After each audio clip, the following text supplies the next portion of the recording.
வேந்தர் டிவி நேயர்களுக்கு இனிய காலை வணக்கம். ஜோதிட நேர நிகழ்ச்சியில் உங்களை சந்திப்பதில் மகிழ்ச்சி. இந்த வாரம் 6/7/2026 முதல் 12/7/2026 வரை, ஆனி மாதம் 22 முதல் ஆனி மாதம் 28 வரை, மேஷம் முதல் மீனம் வரை உள்ள ராசிக்காரர்களுடைய பலன்களும் அதற்குண்டான எளிய தெய்வ வழிபாடு முறைகளையும் பார்க்க போகிறோம். முதலில் பார்க்கக்கூடிய ராசியானது மேஷம் என்றாலும் மக்கள் நிறைய கேள்விகளை கேட்டு இருப்பதனால் முதலில் எப்பொழுதும் கேள்வி பதிலுக்கு செல்வோம். இந்த வாரம் 557வது வாரம். இத்தனை வாரத்திற்கும் வெற்றிகரமாக இந்த நிகழ்ச்சியை நடத்துவதற்கு எப்பொழுதும் எங்களுக்கு ஆசீர்வாதம் செய்யக்கூடிய ஐயா பாரிவேந்தர் ஐயா அவர்களுக்கும், இளையவேந்தர் SRM ரவி அண்ணன் அவர்களுக்கும், ரவி அண்ணனுடைய துணைவியார் அம்மா அவர்களுக்கும் மற்றும் இயக்குனர் பிரேம் அவர்களுக்கும், ஒளிப்பதிவாளர்களுக்கும், டெக்னீஷியன்களுக்கும், எடிட்டர்களுக்கும், எல்லாவற்றுக்கும் மேலாக ஸ்பான்சர் செய்யக்கூடிய அத்தனை நல்ல உள்ளங்களுக்கும், இந்த நிகழ்ச்சியை மிகவும் வெற்றிகரமான லட்சக்கணக்கான மக்களின் பார்வைகளுக்கு கொண்டு சென்று அத்தனை ரசிகர்களை ஏற்படுத்திய ரசிக பெருமக்களுக்கும் நீங்கள் கொடுக்கக்கூடிய இந்த பேராதரவுக்கு தான் இத்தனை வாரங்கள் தொடர்ச்சியாக நாங்களும் தங்கு தடையின்றி உங்கள் முன்பாக வாரம் பேசிக்கொண்டிருக்கிறோம், தினப்பலனை பேசிக்கொண்டிருக்கிறோம். அதற்கு நீங்கள் நேயர்கள் காட்டக்கூடிய, ரசிகர்கள் காட்டக்கூடிய அருமையான ஆதரவுகளுக்கு மீண்டும் ஒரு முறை நன்றி. நிறைய பேர் கேள்வி கேட்டிருக்காங்க. அண்மை காலமாக வாராகி, பைரவர் வழிபாடு, நரசிம்மர் வழிபாடெல்லாம் ரொம்ப பவர்ஃபுல்லாக இருக்குது.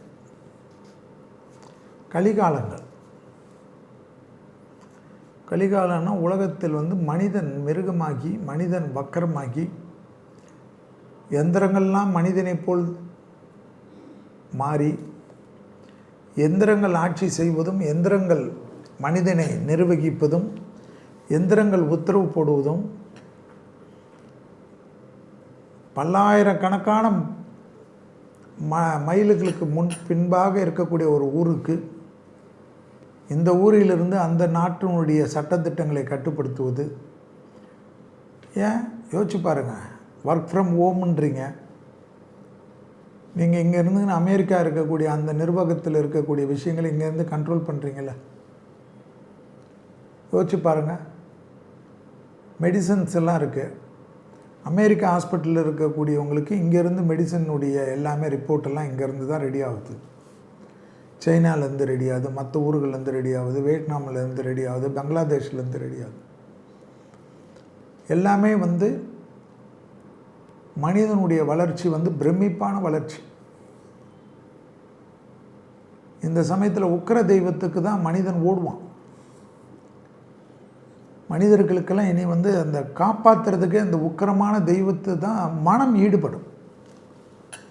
ஏன்னா பலவிதமான சித்திரவதைகளுக்கு மனிதன் ஈடுபடுத்தப்படுவான். வேலையில் காலி பண்ணுறது, வேலை செஞ்சாலும் சம்பளம் கொடுக்காமல் இருக்கிறது, வீண் அபாண்டம் செய்கிறது, நல்லா அவங்களோட பழகி வீடியோ எடுக்கிறது, அவங்க கூடயே நல்லா இருந்துட்டு சாப்பிட்டுட்டு அவங்க கூடயே சுற்றிட்டு அவங்கள பற்றி தப்பாக பேசுகிறது.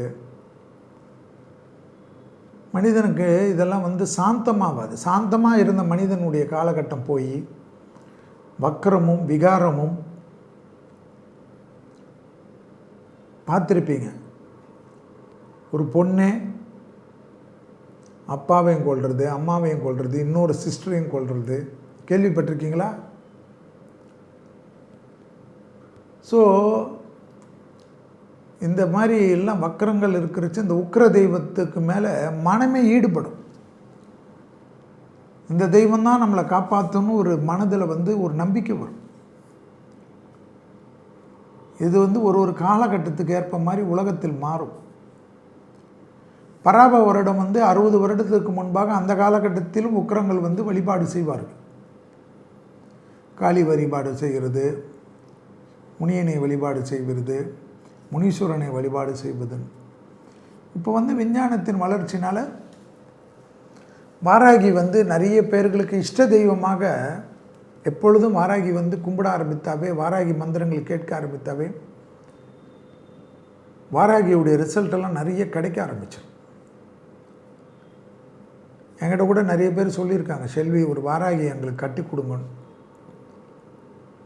நானும் உத்தரவுன்றதில்லை, உத்தரவு அம்பாள் கிட்ட வரட்டும், நான் பண்ணி கொடுக்குறேன்னு இருக்கேன். என்னாலெல்லாம் வந்து அப்படி பண்ணுவேன் இப்படி இல்லை. மக்கள் வந்து சந்தோஷமாக கும்புற மாதிரி ஒரு விநாயகரும் ஒரு வாராகியும் வைக்கணும்னு எனக்கு ரொம்ப ஆசை. ட்ரஸ்ட் மூலிமா இப்போல்லாம் அடுத்த மாதத்துலேருந்து கிடுகிடுன்னு வேலைகள் வருது. கோசாலை வருது, நிறைய ஊர்களில் கோசாலை பண்ணுறோம். ஆனால் மக்கள் கேட்குறாங்க, அது சிஸ்டமேட்டிக்காக செய்யணும்னு ஆசை எனக்கு. நிறைய நண்பர்கள் மூலிமா தான், வேறு யார் மூலிமா நானே போய் பண்ணிகிட்டு இருக்க முடியுமா? அதுக்கு நிறைய நண்பர்கள், ஆர்வலர்கள், பசுமாடை பிரியம் கொண்டவர்கள். உலகத்தில் அன்னைக்கு அப்புறமா பசுமாடு தான். அதுபோல் இந்த வாராகி வழிபாடு வந்து நீங்கள் வாராகி இப்போ செல்வி பேசுகிறது கேட்டாவே நீங்கள் வாராகி கோயிலுக்கு கண்டிப்பாக ஏதோ ஒரு வாராகி கோயிலுக்கு உங்களை கூட்டின்னு போய்டும். நிறைய இடத்துல இருக்குது. அந்த வாராகி உங்களை விரும்பிச்சுனாவே நீங்கள் போய் தான் தீர்வீங்க. அங்கெல்லாம் போயிட்டு ஒன்றும் யாரையும் அழிக்கணும்லாம் கேட்கக்கூடாது. நிறைய பேர் தப்பு பண்ணுறது. உக்கிர தெய்வம்னா மொத்தம் அழியணும் அதெல்லாம் கேட்கக்கூடாது. வாராகி, பிரித்திங்கரா, சூழினி, சர்பேஸ்வரர், அங்காளம்மன்,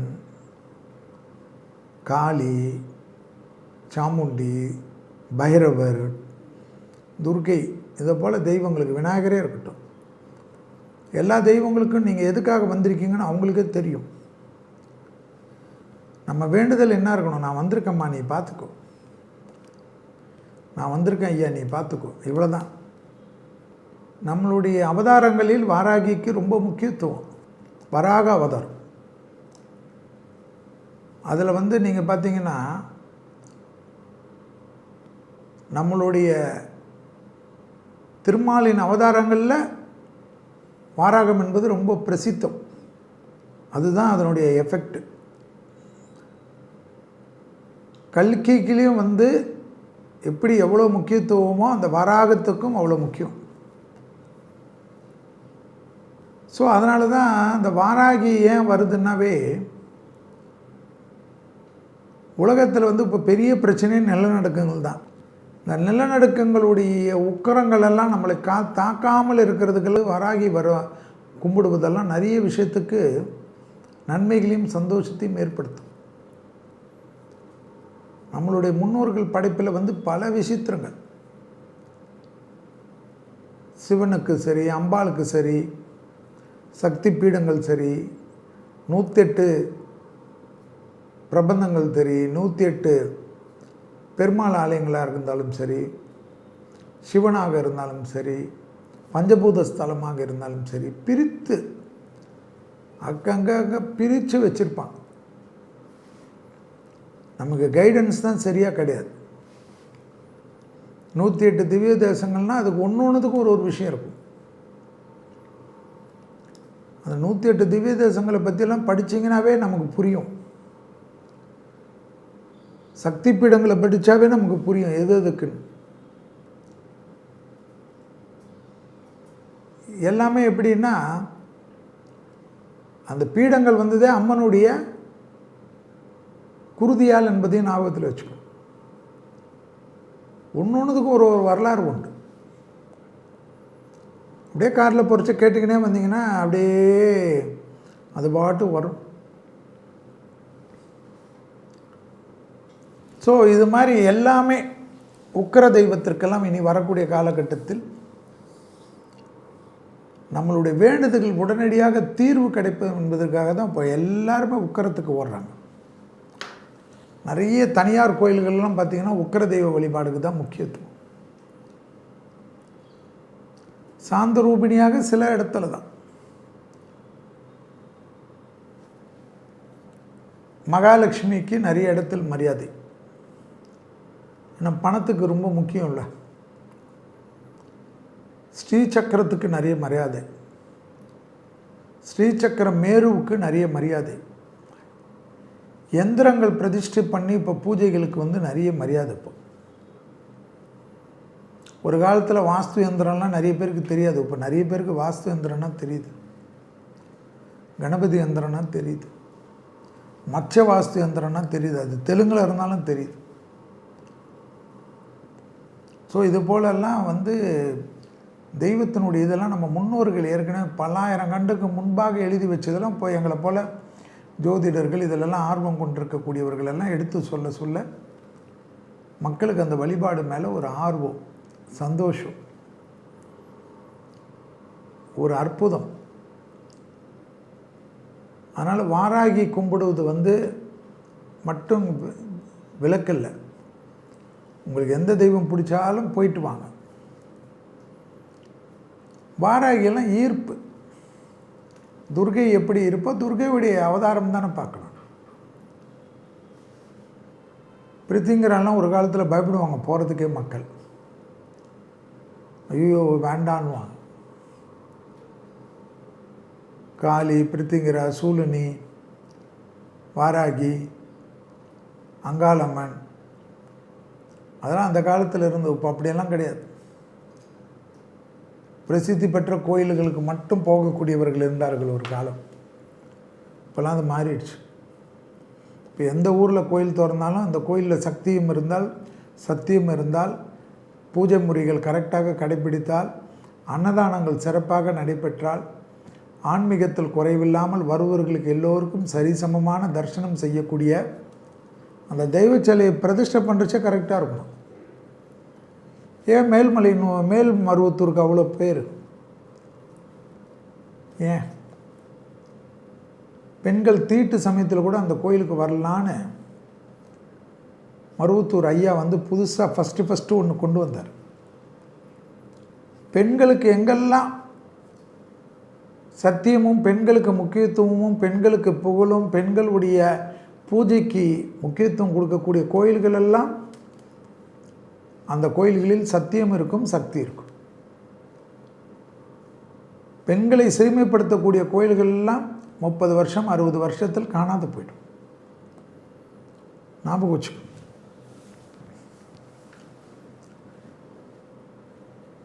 அதுதான் முக்கியம்.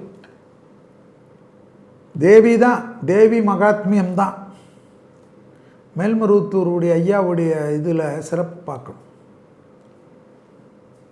அந்த மருவத்தூர் அம்மாவுடைய ஆதிபராசக்தியுடைய விக்கிரகத்தை நீங்கள் கோயிலுக்குள்ளே இருந்து தான் பார்க்கலான்னு நினைக்கக்கூடாது. அத்தனை கிலோமீட்டர், கிட்டத்தட்ட 1 கிலோமீட்டர் டிஸ்டன்ஸில் ரோடு இருக்கும். அந்த ரோட்டில் இருந்து நைட்டு நீங்கள் பாருங்கள். நான்லாம் வரைச்சி 1 மணி 2 மணிக்கு இறங்கி பார்ப்பேன். அந்த அம்பாள் அந்த இருட்டில் தெய்வீக கடாட்சத்துடன் தெரிவாள். நமக்கு வேண்டியது என்ன? முக தரிசனம் தானே, பாத தரிசனம் தானே.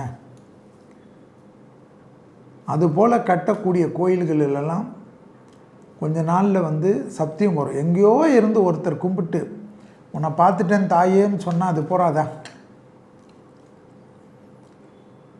தைப்பூசத்துக்கெல்லாம் போக முடியுமா அந்த கோயிலுக்குள்ள பக்கம்? 1 கோடி பேர் வருஷத்துக்குள்ளே வரக்கூடிய கோயில் அதெல்லாம். எவ்வளோ பேர்? 1 கோடி பேர், 100 லட்சம் பேர் வரக்கூடிய கோயில்கள். சமயபுரம், மேல்மருவத்தூர், மேல்மலையனூர், சக்திவிலே வந்து நான் இவ்வளோ சொல்கிறேன். மதுரை மீனாட்சி, காஞ்சி காமாட்சி, இதெல்லாம் வந்து விசேஷம். யோசிச்சு பாருங்கள். 100 லட்சம் பேர் வந்தால் தான் 1 கோடி பேர் வரும். ஒரு வருஷத்துக்கு 365 நாளில் வராங்கன்னா அப்போ கணக்கு போடுங்க எவ்வளோன்னு பெர் டே. 30,000 பேருக்கு மேலே வரணும். வந்தால் தான் இவ்வளோ மக்கள். அதுபோல் இந்த வாராகிக்கு இஷ்டப்பட்ட பெண் தெய்வ வழிபாடு, அபிராமியாக இருக்கட்டும், எங்கேயா இருக்கட்டும், திருக்கடையூராக இருக்கட்டும், பட்டீஸ்வரம் துர்க்கையாக இருக்கட்டும், எல்லாமே நீங்கள் எந்த தெய்வத்திலேருந்து வாராகி நினைத்தால் வாராகி ஸ்வரூபம் உங்களுக்கு வருமா? வாராகி நினச்ச உடனே வாராகி முகம் தோணுமா, மற்ற அம்மனுக்கெல்லாம் தோணாது. அப்படி நீங்கள் போய் உடனே ஃபோட்டோ பார்த்து கூகுளில் சர்ச் பண்ணணும். நீங்கள் வாராகி அம்மனை வந்து ஒரு 2-3 வாட்டி பார்த்துருங்க, பார்த்துட்டு மறந்துடுங்க. தூக்கத்தில் நினச்சா கூட வாராகி வந்துடும். நினைத்தவுடன் வந்து நம்மளுடைய நினைவில் நிற்கக்கூடியவள் தான் வாராகி, வராத மாமணி. அப்பேற்பட்ட தெய்வம் தான் இந்த கலி உலகத்தில் வந்து ரொம்ப சுபிட்சத்தையும் சந்தோஷத்தையும் கொடுப்பார். வாராகி மந்திரங்கள் கேட்பது, வாராகி கோயில்களுக்கு அன்னதானத்திற்கு பங்களிப்பது, புடவைகள் வாங்கி கொடுப்பது, வளையல்கள் வாங்கி கொடுப்பது, சோழி பிட்டுகள் வாங்கி கொடுப்பது எல்லாம் பெண்மணிகளுக்கு தானே போகும். யோசிச்சு பாரு, அதெல்லாம் ரொம்ப சிறப்பு. நிறைய இருக்கு. பல தரப்பட்ட வாராகி வழிபாடு இருந்தாலும் கலி உலகத்தில் வாராகத்திற்கு முக்கியத்துவம் வேண்டும். உலகத்தில் இருக்கக்கூடிய அத்தனை பொக்கிஷங்களும் கிடைக்கக்கூடிய இடம் எதுன்னா பூமி. அந்த பூமிக்குள்ளாக செல்லக்கூடிய ஒரு தெய்வம். திருப்பதியில் பெருமாளை மட்டும் பார்த்துட்டு வரக்கூடாது, வராகமூர்த்தியை பார்க்கணும். வராகமூர்த்தியை பார்த்தா தான் பெருமாளுடைய அக்கௌண்ட்டு வந்து உங்களுக்கு திரும்பும். தெரிஞ்சுக்குங்க. கீழே மகாலட்சுமி பெருமாளை பார்க்குறது, மகாலட்சுமி பார்க்குறது, கோவிந்தராஜ பெருமாளை பார்த்தாலும் திருப்பதியில் பெருமாள் கோயில் பக்கத்திலே குளத்தங்கரையாண்ட போனீங்கன்னா வராகமூர்த்தி இருப்பார். அவரையும் தரிசித்துட்டு வாங்க. விசேஷம். நிறைய பேருக்கு வீடு வாங்கணும், வீடு கிடைக்க மாட்டேங்குது, வீடு இது பண்ண மாட்டேங்குது. திருப்பதியில் போய்ட்டு பெருமாளை பார்க்குறீங்களோ இல்லை, வராகமூர்த்தி பார்த்துட்டு வந்துடுங்க. வீடு கட்ட முடியலன்னா பிரச்சனை தீர்ந்துடும். வீட்டில் பார்ட்டிஷன் முடியலனாலும் பிரச்சனை தீர்ந்துடும். வீடே கிடைக்கல, 30 வருஷம் 40 வருஷமாச்சு, கிடைக்கல, கட்ட முடியல, பூர்வீகத்தில் எல்லாமே அங்கே போய்ட்டு வாங்க, டப்பு டப்புன்னு ரெக்கவர் ஆகிடும். ஸோ வாராக பெருமாளுக்கும் வாராகிக்கும் எப்பொழுதும் உலகத்தில் மிகப்பெரிய மரியாதை உண்டு, சக்தி உண்டு. அதை சரியாக பயன்படுத்தி கொள்வது உங்களுடைய சாமர்த்தியம், உங்களுடைய பக்தி என்பதை ஞாபகத்தில் வைத்துக் கொள்ளுங்கள். வாழ்த்துக்கள்.